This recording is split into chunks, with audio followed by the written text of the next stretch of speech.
kahapon, isa na namang kaso ng karahasan sa paaralan ang naganap. Patuloy pa rin po ang investigasyon sa insidente at anong naging motibo ng menor de edad na suspect at kaugnay niyan. Umani naman ng batiko sa pahayag ni Palace Press Officer Undersecretary Claire Castro. Ang isa sa mga nakikita rin ditong solusyon ay dapat na ang mga kabataan natin ay naggagabayan. Hindi lamang ng kanilang mga magulang kung hindi sa kanila mismong paaralan. Minsan na po natin nakita, mismo ang ibang mga guro ay lumalabag sa ganitong klase ng moralidad. Sila minsan ay nagtuturo sa kanilang mga estudyante kung papaano maging walang modo, lalo-lalo na sa mga nakakatanda or sa mga ibang tao.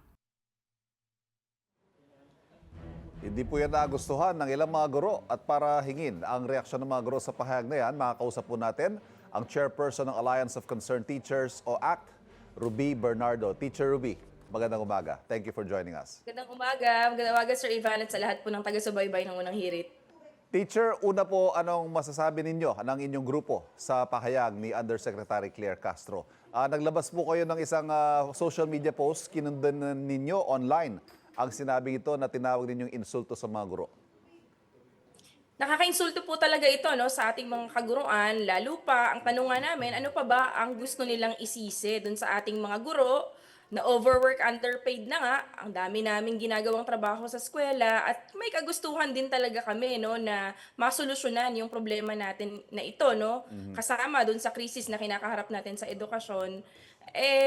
Ganito pa yung marinig natin mula sa tagapagsalita ng Pangulo. Hindi po ito nagbibigay ng motibasyon dun sa ating mga guro. Sa halip ay nakakadismaya at nakakawalan po talaga ng gana, dahil hindi ho kami nagtuturo ng kawalang modo dun sa ating mga estudyante, kundi binibigay ho namin yung lahat ng aming makakaya para makapagturo sa gitna nung abang kalagayan namin, maliit yung sahod, at halos lahat na nga ay pinatatrabaho pa sa amin.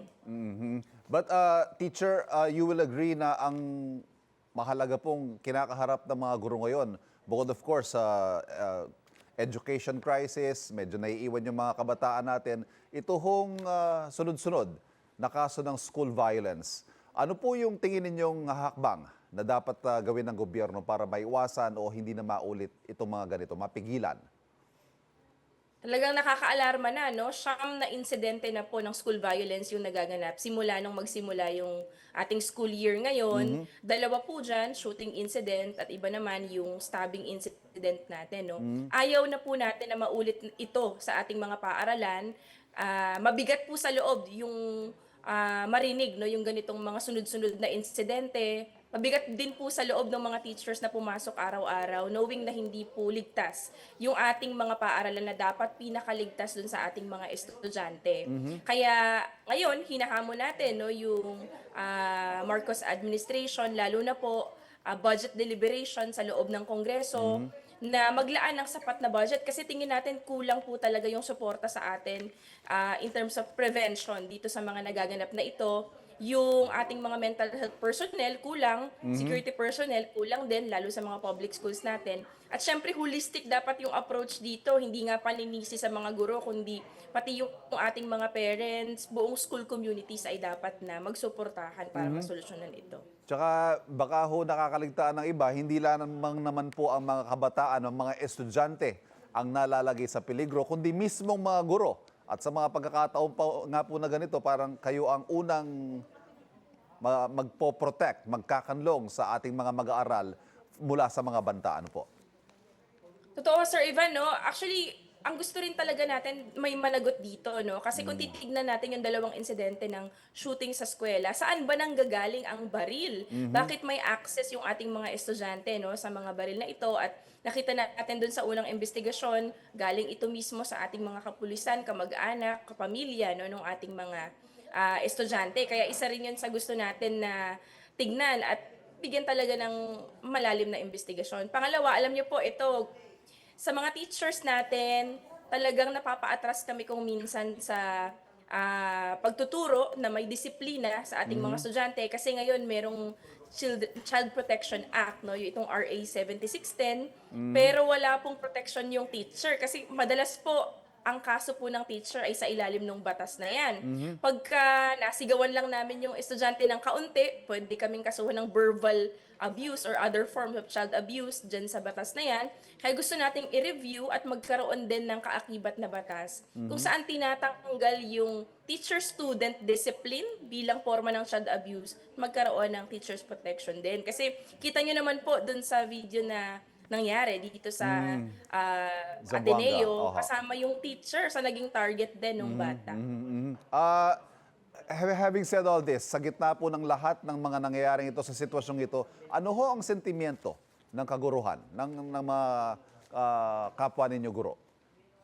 Kumababa po talaga yung moral ng ating mga teachers ngayon, kaya sinasabi rin natin sa ating ahensya, sa Department of Education, sa ating Pangulo, no, na talagang yung ating mga guro ngayon kailangan ng suporta, hindi po ng paninisi at pagtuturo, no, sa mga problemang ito.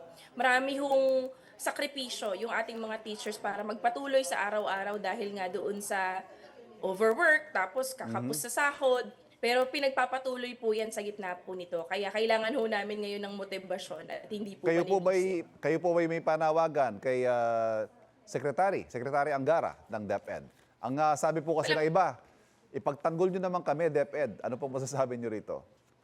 Yan din ang gusto naming sabihin, ipagtanggol po kami ng aming ahensya. Now is the time, Secretary Angara. Patunayan po, no, ng aming ahensya na we are more important than ever, as they said. Kasi yung mga teachers natin, talaga sinasabi ko, we are the most passionate teachers eh. Yung mga Pilipinong guro. Sa ngayon, yung mga teachers natin, mababa po talaga ang moral dahil nga po dito. Gusto natin ng suporta, gusto natin ng pagkalinga mula ho dun sa ating pamahalaan. Teacher Ruby, maraming salamat po sa pagsama sa amin ngayong umaga. Salamat po. Nakausap po natin Ruby Bernardo, Chairperson ng Alliance of Concerned Teachers o ACT. Mamaya po, bago magtanghali, may nakatakda pong press briefing si Undersecretary Claire Castro para makuha ang kanyang reaksyon kaugnay sa mga sinabi ni Teacher Ruby.